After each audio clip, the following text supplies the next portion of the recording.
Welcome back mga ka-review dito po sa ating munting channel Pinas News Review, kung saan re-reviewin po natin ang mga mahalagang balita dito sa Pilipinas.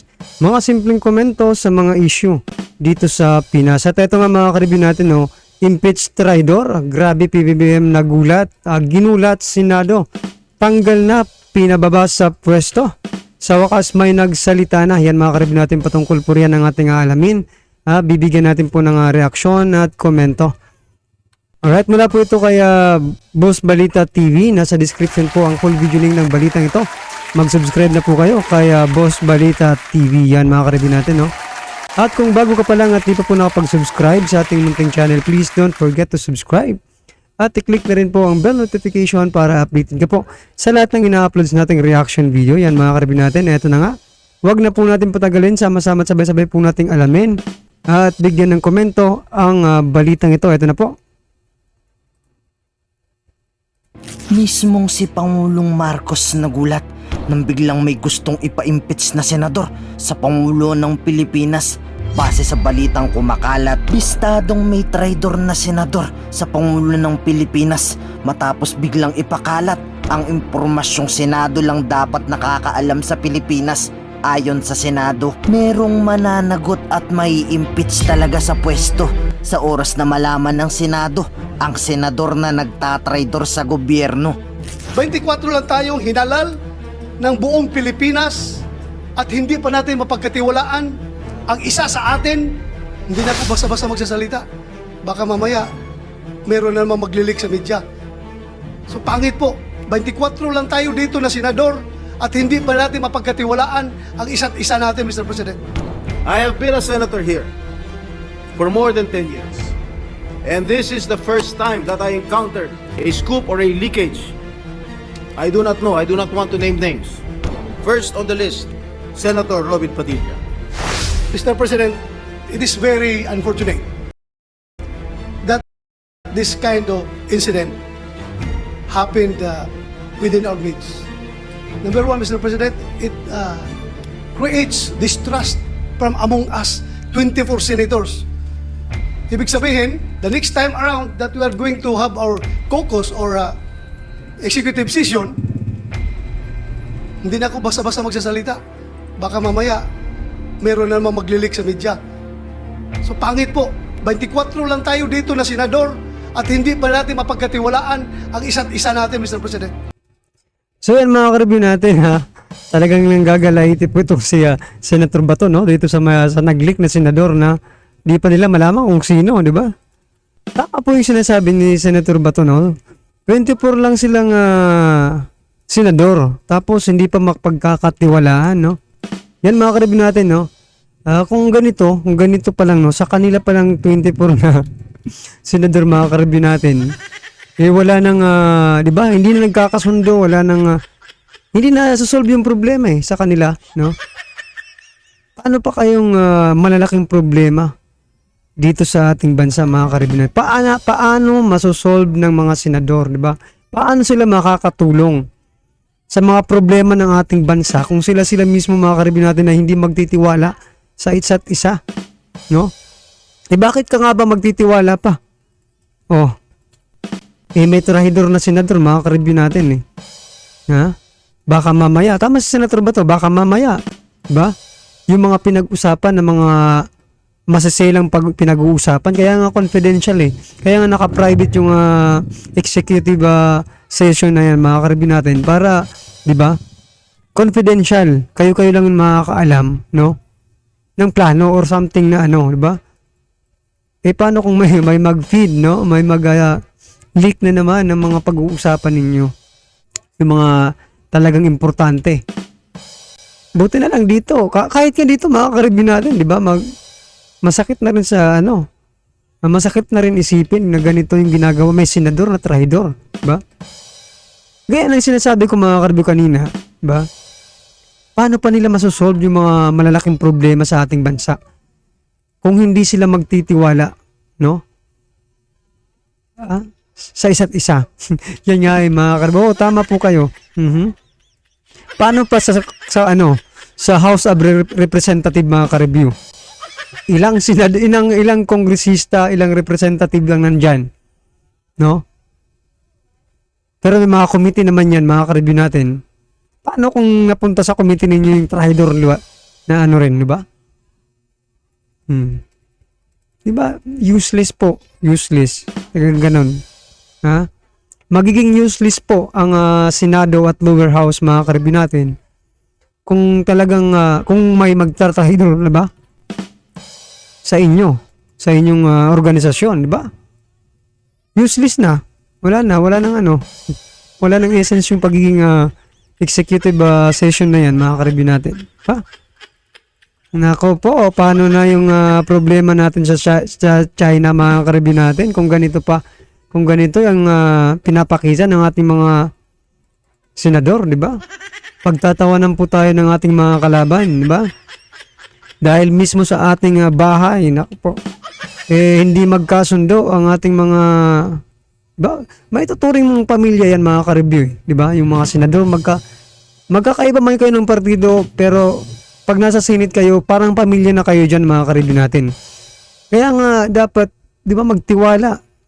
Paano na magtitiwala ngayon? May trahedor pala. May nagbibigay ng impormasyon, no? Masisilang impormasyon, no?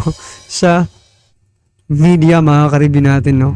Buti sa media lang sa Pilipinas, pero kung sa ibang bansa, di ba? Kahit na nga di ba?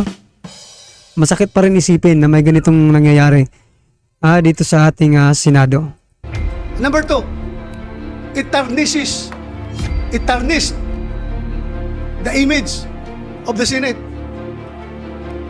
24 lang tayong hinalal ng buong Pilipinas at hindi pa natin mapagkatiwalaan ang isa sa atin na pwedeng nag-leak. If indeed, it was leaked by any member of the Senate. Kung ang nag-leak naman noon ay empleyado na nandoon sa loob, well, as a police officer, former police officer, Mr. President, I can vividly recall kung sinong nandoon sa loob. So, 4 silang nalaman ko na nandoon sa loob. Magprangkahan tayo dito. Dapat, we have to made into account yung tao na responsable dito. Hindi lang na magsisente ng stern warning sa kanila, kundi the damage has been done.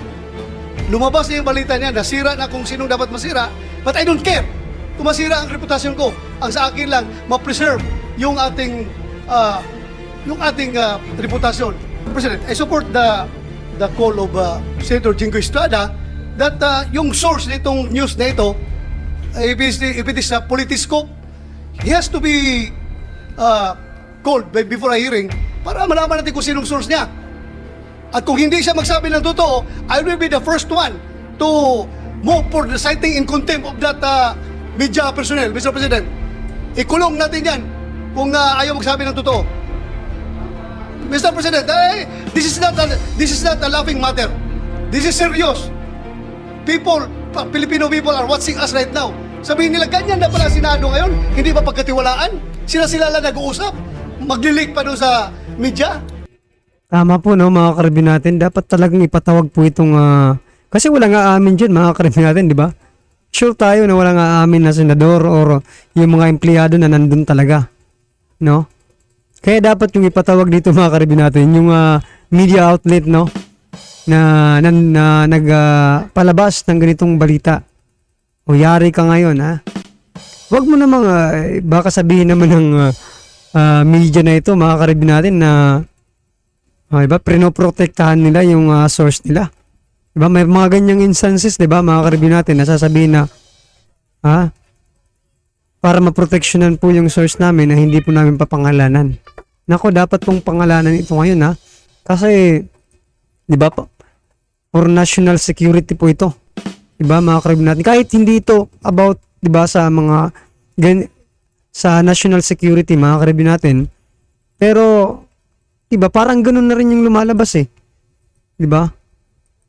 Kasi kung yung pinag-usapan dun, mga ka-review natin, ipatungkol po sa China, diba?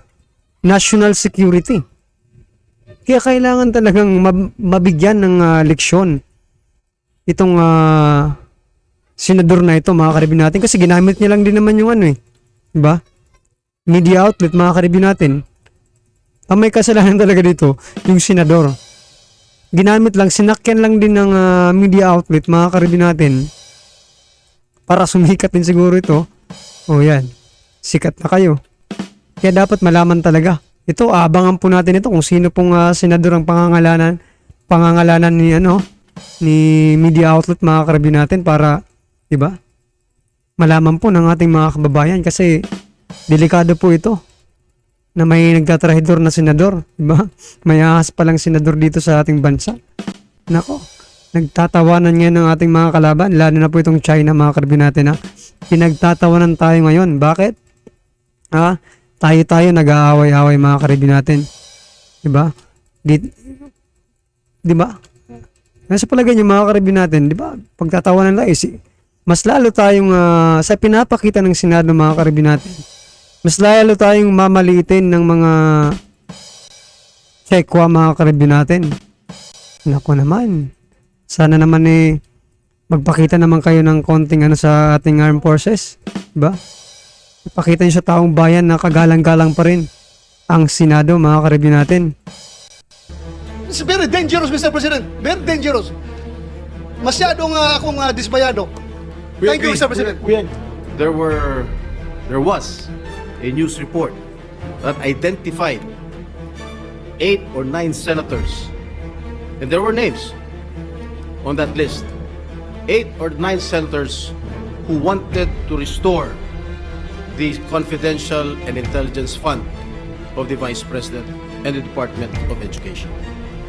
And I wish to tell the people of the Philippines that there was no votation that happened yesterday with regard to the intelligence fund of the Vice President and the Department of Education. In fact, we had an executive session, and I do not know who of our colleagues who scooped or leaked our conversation to this media outlet. I have been a senator here for more than 10 years, and this is the first time that I encountered a scoop or a leakage.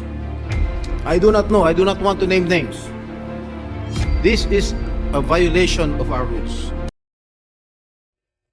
So yan, mga ka-review, tama po, violation po yan ng rules ninyo, pero diba, dapat talagang malaman kung sino itong senador na to, sino itong traidor na senador, diba? Kasi gaya nga po ng sabi ni Senator Bato, mga ka-review natin, napakadelikado po nitong ginagawa niya, diba? Binoto pa naman siya ng taong bayan, pinapasweldo siya ng taong bayan, diba? Tapos ganito po ang gagawin niya. Huwag naman, sino ka ba? Sino ka bang senador ka? Yari ka. Diba, mga ka-review natin? Nakakapanghina po, diba? Nakakapanglumo. Kita mo si Senator Bato, diba? Galit na galit, Senator Jinggoy. Lahat na siguro galit dyan eh. Pero isa, di natin alam kung isa, dalawa, tatlo, sino ba sila? Grupo ba sila? May grupo ba sila dyan sa Senado na naglilik ng diba? Ng mga impormasyon. Nako. Ano po ang inyong masasabi dito, mga ka-review natin? Kayo po ba ay nanggigigil? Pinanghihinaan po ba kayo ng loob dahil pera po ninyo ang sinesweldo ng trahidor na senador na ito? Nako po talaga. Well, anyway, mga ka-review natin, ano man po ang reaksyon, komento, or kritisismo, comment lang po sa baba para at least alam po ng ating mga kababayan ang inyong nararamdaman patungkol po dito sa balitang ito. Yan, mga ka-review natin, huwag din po kalimutan mag-subscribe kay Boss Balita TV. Nasa description po ang full video link ng balitang ito. Subscribe na po kayo. At kung bago ka pa lang at di pa po nakapag-subscribe sa ating munting channel, please don't forget to subscribe. At i-click na rin po ang bell notification para updated ka po sa lahat ng ina-upload sa ating reaction video. Yan, mga ka-review natin, maraming salamat po.